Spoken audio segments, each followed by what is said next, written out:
Social media पे famous काफ़ी हो रहा है, गब्बर इज़ बैक, और इसी तरह से कुछ आपके छापेमारी भी हमने देखने को मिली है। क्या ये आगे भी जारी रहेगा? और इससे पहले भी जब मंत्री तब भी हमने इस तरह का आपका कार्यशैली देखी थी।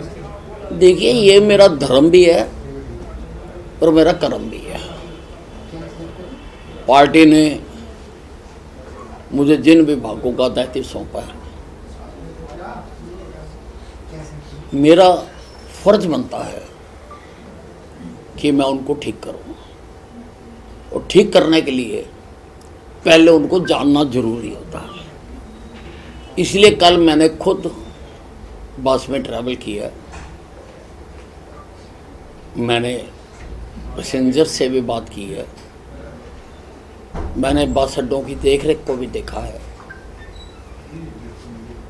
मैंने कर्मचारियों से भी बात की है जो बस चला रहे थे, या अन्य कर्मचारी बस स्टैंड पर बैठे हुए थे। अब वो आगे चल के डिपार्टमेंट की मीटिंग लेंगे चंडीगढ़ में, अधिकारियों को बुलाएंगे और फिर और क्या क्या समस्याएं हैं उनमें से जानने की कोशिश करेंगे और फिर उनको हल करेंगे। पहले जो विभाग रहे हैं सर और अब के जो विभाग हैं, इनमें क्या डिफरेंस देखते हैं आप? इतने सीनियर वरिष्ठ विधायक हैं, आपको पूरी सरकार चलानी आती देखते हैं, आपके विभाग कैसे हैं सर? और पुराने भी देखिए, ऐसा है, मैं तो बीजेपी का संस्कारित कार्यकर्ता हूं। हमारे लिए विभाग कोई मायने नहीं रखता, हमें तो काम करना सिखाया जाता है। और मैंने तो कहा था, बुलंद आवाज में कहा था कि मेरी सरकार बन गई, मुझे चाहे चौकीदार बना दो, मैं वो काम भी अपनी पूरी निष्ठा से करूंगा। हमें यही सिखाया था। सर, ट्रांसपोर्ट में क्या कुछ कमियां देखी? क्योंकि कई बस स्टैंड पे भी आप गए, क्या हम आगे दुरुस्त पा सकते हैं? अब करेंगे उनको। अब मैंने आपको बताया ना कि पहले चीज़ों को समझना जरूरी होता है। अभी और भी जाएंगे, और लोगों से भी बात करेंगे, फिर विभाग को भी देखेंगे। लेकिन मिस साहब का स्टाइल तो नजर आने लगा है, इसकी भी चर्चा चल रही है। रात को 12 बजे बिल आता है, 12:02 पे आप बिल भर देते हैं, दूसरे दिन ही चंडी अम्बाला से लेकर दिल्ली तक का सफर कर लेते हैं। तो मिस साहब इज बैक। नहीं, देखिए, अब देखिए, मुझे रात 12:05 पर लोग तो पूछ रहे होंगे, मैंने तो किसी से पूछा नहीं, क्योंकि मैंने तो कहा था मुझे चीफ मिनिस्टर विदाउट पोर्टफोलियो बना दो, मैं राजी हूँ। मेरी सरकार है, सारा काम करना हमने, तो मुझे कोई वो नहीं था कि ये जानकारी भी नहीं थी कि आज पोर्टफोलियो आएंगे। पर रात को अपनी जो मेरी आदत है उसके अनुसार जब मैं सोने लगता हूँ तो मैं लास्ट समाचार देख लेता हूँ कि क्या हो रहा है। तो मैंने देखा तो मुझे बिजली मंत्री बनाया गया था, और भी 2 डिपार्टमेंट दिए थे। मैं कहा ठीक है। मैं लाइट बंद करके सोने लगा तो मेरे मन में दूसरा ख्याल जो आया कि भाई मेरा कोई बिल तो पेंडिंग नहीं है, क्योंकि चुनाव में लगे हुए थे। तो मैंने तुरंत मोबाइल पर अपना बिल देखा। अभी उसकी ड्यू डेट बाकी थी वैसे, पर 12:32 पे मैंने अपना बिल दे दिया। मैंने कहा पहले हम अपना देंगे, तभी तो लोगों को प्रेरित करेंगे कि भाई अपने बिल टाइम पे दिया करो, तभी तो करेंगे लोगों को। सर, एनर्जी एक ऐसा मंत्रालय है जो बिल्कुल आम आदमी से सीधे जुड़ता है, यानी कि लाइट वाइट को लेकर, इसको लेकर क्या प्राथमिकता है? देखिए, सरकार का हर डिपार्टमेंट लोगों के लिए है, वो हर डिपार्टमेंट लोगों को अफेक्ट करता है, डायरेक्टली करता है या इनडायरेक्टली करता है। सारे डिपार्टमेंट इम्पोर्टेंट है।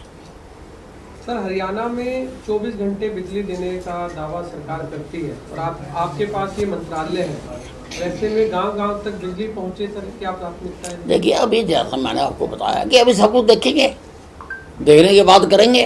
और जो बेहतर हो सकता होगा वो करेंगे, बेस्ट से बेस्ट करेंगे। सर एक पराली को लेकर दिल्ली सरकार के द्वारा फिर कहा जा रहा है और किसानों को लेकर भी कहीं ना कहीं ये कहा जा रहा है कि भाई पराली जल रही है हरियाणा में, फिर पोल्यूशन लेवल जो है बढ़ गया है।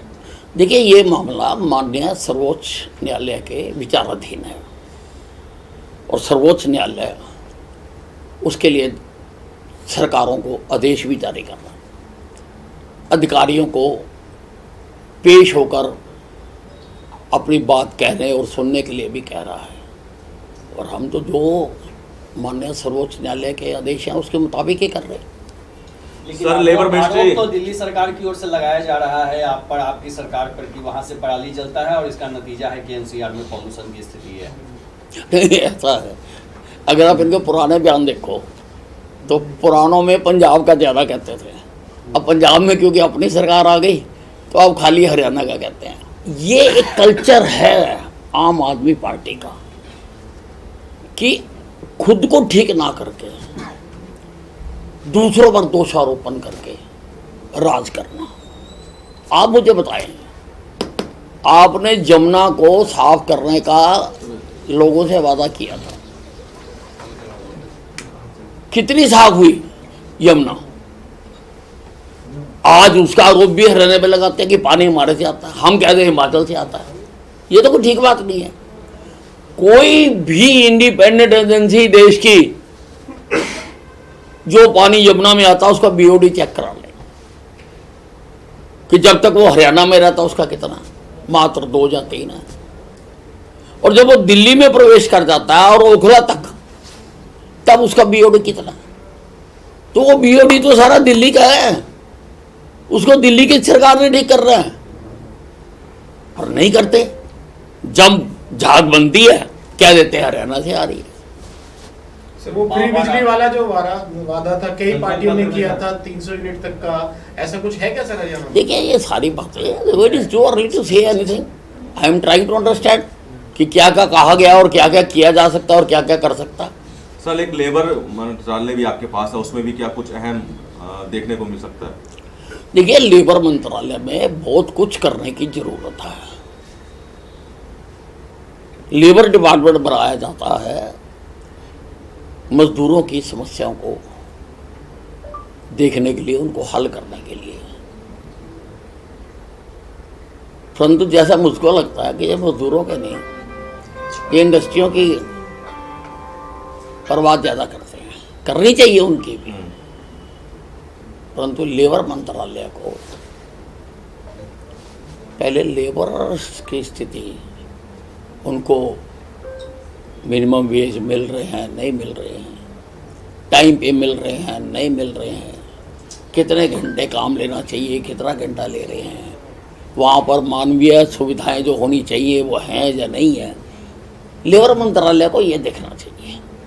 तो इसकी भी अभी बैठक लेंगे, और जैसा मैंने आपको बताया अभी क्या क्या ये कर रहे हैं और क्या करना चाहिए मेरे दृष्टिकोण से, और वो कराएंगे। सर, एक सवाल जनता से जुड़ा हुआ है। आपके जो जन दरबार थे जिनमें तमाम समस्याओं के लिए लाइन लगती थी, क्या विस साहब का जो जनता दरबार है वो लगेगा, और लगेगा तो क्या उसकी टाइमिंग होगी थर्सडे से? नहीं, उसकी तो अब जो हमारे नए मुख्यमंत्री हैं उन्होंने उसकी आवश्यकता खत्म कर दी, उन्होंने आदेश जारी कर दिया कि सभी अधिकारी समस्याओं को सुने, तो फिर अब उसकी कहाँ रह गई आवश्यकता, अब सारे अधिकारी सुनेंगे उसके। और आखिरी सवाल, पंजाब के मुख्यमंत्री ने बाबा राम रहीम के खिलाफ 2015 के मामले में जो एफआईआर दर्ज हुआ था, उस मामले में मुकदमा चलाने की अनुमति दे दी।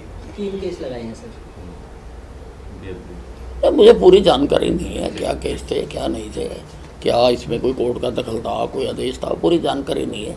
जानकारी होने के बाद ही कुछ कहा जा सकता है। ठीक सर, थैंक यू। और पूछ लो, अब मैं बैठा हुआ हूँ ना हाथों के। सर, आपने सारे